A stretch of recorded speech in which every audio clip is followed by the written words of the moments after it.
안녕하세요. 뻘정무소의 뻘짓입니다. 자, 오늘은 HP 행사장에 왔는데요. 제가 며칠 전에 하이퍼X와 오맨이 통합되었다고 쇼츠를 올렸잖아요. 오늘 그거에 대해서 좀 더 자세히 설명한다고 구경을 해요. 오, 뭐야, 행사가 그냥 뭐 중계하는 것처럼 해놨는데? 저 무대에서 누가 서가지고 뭐 발표 같은 거 하려나 봐. 생각보다 큰 행사였구만. 하지만 제가 궁금한 건 요 제품들인데, 일단 저 발표에서 뭔 소리 하나 좀 듣고 한번 제품도 찬찬히 살펴볼게요.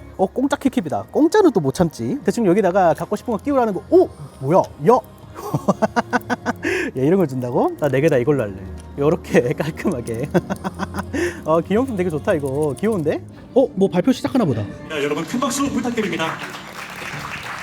하이퍼X가 HP의 게이밍 브랜드로서 마스터 브랜드라고 보시면 되고요. 하드웨어는 오맨, 헤드셋은 클라우드, 키보드는 알로이 라이츠, 이런 식으로 서브 브랜드가 되신다고 보시면 될 것 같습니다. 그러니까 결국 오맨이 하이퍼X의 하위 브랜드로 가는 거죠.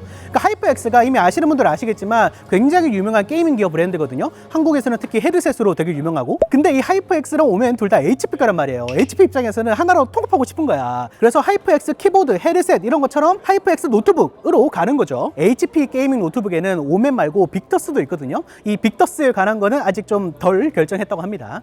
근데 이 하이퍼X로 통합된 거에 대해서 가장 많은 사람들이 궁금해하던 게 이 아무래도 브랜드 파워거든요. 제가 요거에 대해서 또 물어봤어요. 한국이 유달리 오맨의 파워가 굉장히 강력한 편입니다. 컨텐츠나 이런 부분이 글로벌로 봤을 때 하이퍼X가 오히려 더 시너지를 낼 수 있다라고 본사에서 판단을 한 면도 있고요. 기존의 오맨보다 하이퍼X가 됐을 때 고객의 피드백이 제품 개발에 반영되는 속도가 꽤 많이 빨라졌습니다. 그러니까 사실 오맨이 한국 시장에서는 IDC 기준 13분기 연속 국내 브랜드 게이밍 PC 1위 이러는데, 글로벌에서는 하이퍼X가 파워가 더 세다고 합니다. 여기 완본체도 있네. 야, 심지어 이게 그 CES 혁신상도 받았대. 이거 왜 혁신이야? 그냥 완본체 같은데? 야, 이게 다르다. 일단 잠깐 말씀드리면 이게 오맨 45리터라고, 45리터인 이유는 당연히 세제곱 곱하면 45리터라서 그런 겁니다. 어쨌든 요거 살짝 움직여도 되겠지? 요렇게 안에 살짝 보여드리면 이렇게 돼 있는데, 야, 요거 아까 살짝 보니까 생각보다 되게 좀 디테일이 몇 개 들어갔더라고. 요 버튼을 누르면 아마 이렇게 상단 패널이 쉽게 빠지는 구조고, 우선 완본체에서 흔히 볼 수 없는 구성이 몇 개 있는데, 첫 번째로 요 수랭 쿨러. 보통 이런 완본체는 컴퓨터를 잘 모르시는 분들을 대상으로 판매를 하기 때문에 내부에는 그렇게 신경을 쓰지 않는 경우가 많거든요. 뭐 부품의 퀄리티도 그렇고 확장성도 그렇고. 근데 얘는 LCD가 달린 일체형 수랭 쿨러가 장착이 됐고 2열이 아니라 3열이에요. 심지어 얘가 혁신상 받은 이유가 수랭 쿨러 호스를 보면 요렇게 올라가잖아요. 근데 수랭 라디에이터가 여기 위에 따로 떨어져 있어요. 요 사이는 물리적으로 이렇게 띄어진 별도의 챔버거든요. 그래서 CPU 발열이 본체 내부에서 GPU와 함께 섞이지 않고 별도로 독립돼서 나간다는 거죠. 쿨링 효율이 더 좋다는 겁니다. 그래픽카드도 보통 자체 제작이면 약간 얇게 만들곤 하는데 요 정도면 충분히 두꺼워 보이고, 그리고 요거 보여요? 그래픽카드가 처지지 말라고 셰시에다가 지지대를 아예 박아놨어. 야, 이거 되게 세심하죠? 그래픽카드 디자인이나 요런 거 자체는 무난한 것 같고, 아마 크기상 당연히 3펜 모델이지 않을까 싶어요. 그치? 그리고 보통 완본체는 메인보드도 지네들이 만들거든요. 보면 요 전원부 방열판도 잘 해놨고, SSD도 따로 방열판까지 달아둔 걸로 보이고요. 당연히 요 소프트웨어도 중요할 텐데 아마 LCD는 그치 이렇게 변경이 되고요. 시스템 모니터링 상태 같은 것들도 가능하고, 아마 GIF 이런 것도 역시 원하는 GIF 이미지 같은 것도 넣을 수 있고, 야, 동영상도 돼. 야, MP4 파일도 그냥 올릴 수 있다. 세심하구만. 뭐야, 이거 모니터도 설정해서 잡히네? 아마 USB 업스트림 같은 걸로 설정하는 것 같은데, 요거 OLED인가 보다. 그래서 OLED 보호 설정 같은 것들도 뭐 설정할 수 있게 돼 있고, 요 모니터 한번 스펙도 보면 QHD, 그리고 주사율이 몇이야? 240. 원래 27Q라고 IPS 모니터가 있었는데 그거 OLED 버전인가 봐요. 정확한 이름은 오맨 맥스 45리터. 야, CPU가 최대 라이젠 9 9950X3D, 그래픽카드는 최대 RTX 5090까지 들어간대요. 야, 사양 되게 좋다. 야, 근데 이게 더 끌리는데?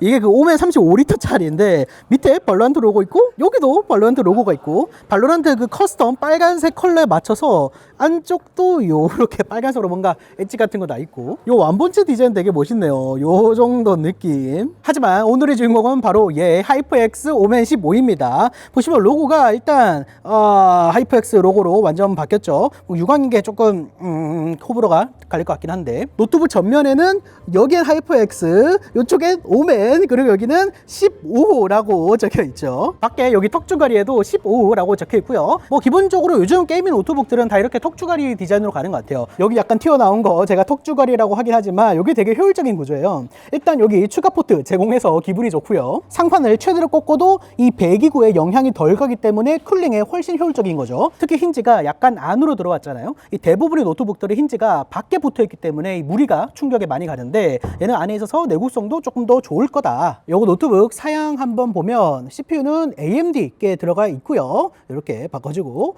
메모리는 24기가, 야, 이거 좀 특이합니다. 24기가 메모리가 들어가 있고, GPU는 RTX 5060 랩탑이 들어가 있네요. 올해 하이퍼X 오멘 15, 16 노트북에서 가장 크게 바뀐 건 바로 이 키보드거든요. 보시면 뭐 크게 달라진 건 없죠. 근데 이 방향키 제대로 된 위치에 제대로 된 사이즈로 들어갔다. 그리고 보통 이 게이밍 노트북 키보드들은 250Hz, 500Hz짜리 키보드가 들어가는 경우도 많거든요. 근데 얘는 폴링 Hz가 기본 1000Hz, 최대 8000Hz까지 간대요. 물어보니까 이 키보드 자체 MCU를 따로 달아서 더 빠르게 처리할 수 있도록 설계를 했다고 하더라고요. 하이퍼X가 키보드 같은 것도 되게 유명하거든요. 이제 그런 것들이 아마 적용이 된 게 아닐까 싶습니다. 소프트웨어도 재밌어요. 오멘 AI라고 있는데 목표 FPS를 설정할 수 있거든요. 예를 들어 난 120프레임이면 충분해. 그럼 거기에 맞춰서 성능을 내게 만든다는 거죠. 120프레임이면 충분한데 전력을 더 쓸 필요는 없으니까. 노트북에서 전력 소모는 곧 배터리잖아요. 중요한 부분이죠. 이런 것도 발전하고 있더라고요. 디스플레이도 한번 볼까요? 아마 QHD급 정도는 넣어줘야 되지 않을까?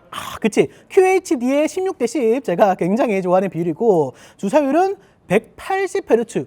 야, 이 보통 120짜리 들어가는데 180까지 디스플레이도 잘 챙겨줬습니다. 근데 여기서 끝내면 또 제가 아니죠. 제가 행사장에 몰래 드라이버 하나 갖고 왔거든요. 요거 한번 뜯어보려고요. 분해하려고 여기 갖고 왔는데, 일단 이렇게 딱 보니까 디자인이 되게 정갈하죠. 그리고 화면이 정확히 15.3인치래요. 그래서 이제 일반적인 15형보다 살짝 크다. 근데 이게 아쉽네. 웹캠에 물리 셔터가 없네요. 전 요거 되게 중요하게 생각하는데, 제 일상을 남과 공유할 수는 없으니까 이렇게 갖고 왔거든요. 지금 아무도 안 보고 있죠. 빠르게 해보겠습니다. 그 전에 이 키보드 얘기 잠깐만 해볼까요? 제가 또 키보드 재는 기계 이번에 들여왔잖아요. 요거 노트북 잠깐 빌려서 재보니까 총 스트로크가 1.62mm, 입력압은 20g 포스로 키 트래블도 길고 나름 치는 맛이 있더라고요. 한글 폰트가 뭔가 찌부된 느낌이 있는데 뭐 문제가 있는 건 아니고, 탱키 쪽에 계산기 바로가기가 있는 게 좀 신기한 느낌. 자, 그럼 전원을 종료하고 한번 분해를 해볼까요?